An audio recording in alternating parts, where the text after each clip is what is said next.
Hello everyone, welcome back to my channel. We are going to be doing February's recap for my reading journal 2020. On my last reading journal, you saw me set this up with this page with the book list. Was there anything on this side? I can't even remember now. Or was it already taped? Yeah, I guess that was already taped. I still haven't colored in my bookshelf. I did now make a DNF page with books that I just don't finish because they are boring or so within 100 pages. And so we're going to make it look like this. I pulled out the same font. That way there is some consistency. And then we're going to do the little mini book reviews as well. So I'm going to start off on this side though, and then have the reviews this way and see how I like that configuration this time. And I'm wondering, will it be easy to stamp in this or should I take it out? I feel like I should just take it out.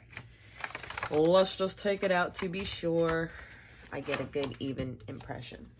So because my book covers were mostly like a corally pinky red, that was also my color scheme for picking these out as well. And yeah, all right, I'll put you on fast forward and let's get started. Okay, so let's get started with stamping out the month February with the Denali font from Carrie Bradford. I love this font, and so I think I'm going to be keeping this one as the complete font for the months throughout the whole journal so that there is cohesiveness. And I did mention that I chose like this pinky corally palette for my stamping because the book covers happen to all be in that tone as well. And it just worked out like that because I think January was all like blues.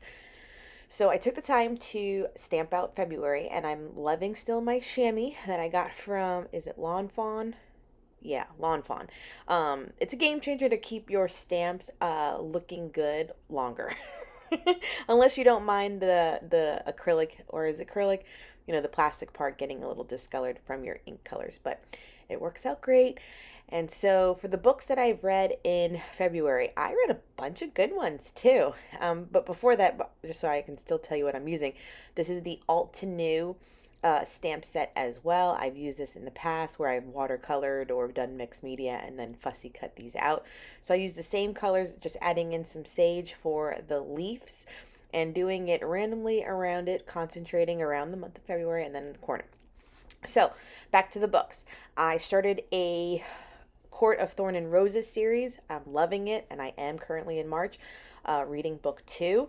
The Finley Donovan is killing it. It was such a good book. Brown Girls read like poetry. It was such a good story about girls growing up in Queens, New York, and growing up and going to school and becoming parents. But it read like poetry. It was so good. Razorblade Tears was a little bit out of my comfort zone for genre. Loved it. Very strong, powerful, raw read. Black Cakes, I enjoyed. Not my favorite, but I enjoyed it. It was a good, just a good family story. The House on the Cerulean Sea, one of my favorites. Oh my God, I just love that story so much. Next Year in Havana, another good read if you want to feel like you're transported to Cuba. And then Guncle is about their gay Uncle Patrick who has to take care of his niece and nephew after his like sister-in-law passes away from cancer. It was funny and heartfelt, and it was so good. So I decided to do a longer review for A Court of Thorn and Roses, and then the other 4 that I gave 5 stars to as well. The stamp I'm using now is from a Prima collection, and I just sloppy stamped it, like so, you know, inked it up in the orange, I think it's called Marmalade, and then I went in with the pink kiddish pink or something like that, and then also in picked raspberries. And I just, you know, first generation, second generation, I did all the stamping for the background, and again that pinky corally colors, and loved it that way too. And then I'm just going to take the time off camera to write in all of my reviews, my thoughts, and my quotes. Okay, my sweets, that will wrap up this one. So it's been a day just so that I can get all my writing in. And I know I made the mention of like doing my reviews like shortly after I read the book. Clearly I didn't do that this year, but again, as I'm writing it, I'm just like, oh my gosh, like I recall like other details. And then since they're library books, I've already returned them. So it's not a big deal. But if you're attempting to do a journal book as well, a reading journal book, I would highly recommend to do your review, especially of your 5-star reads, shortly after reading the book.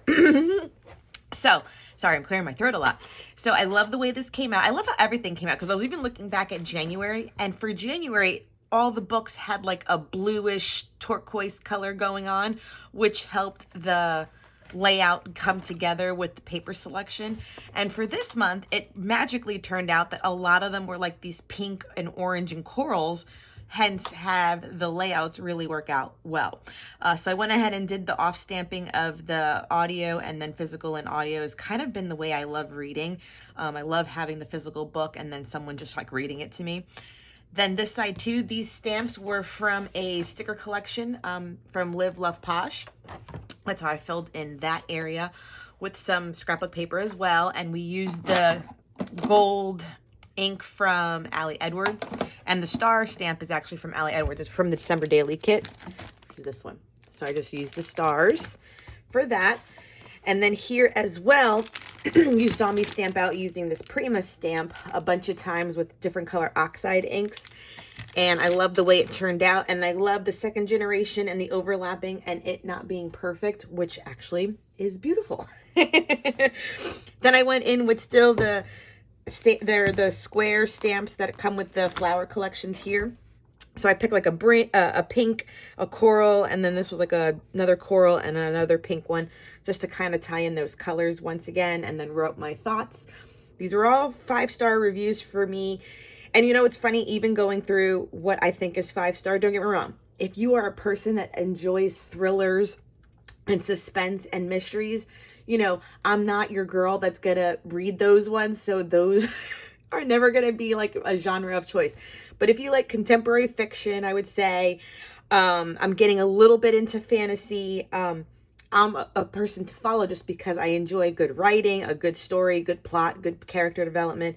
So if any of these were 5 stars to you, including the Sarah J. Maas one, The Court of Thorn and Roses, then continue to watch me, because you can see what I read and enjoy and maybe pick up a book or two as well. I hope you've enjoyed this. Come back. I will do this again in March.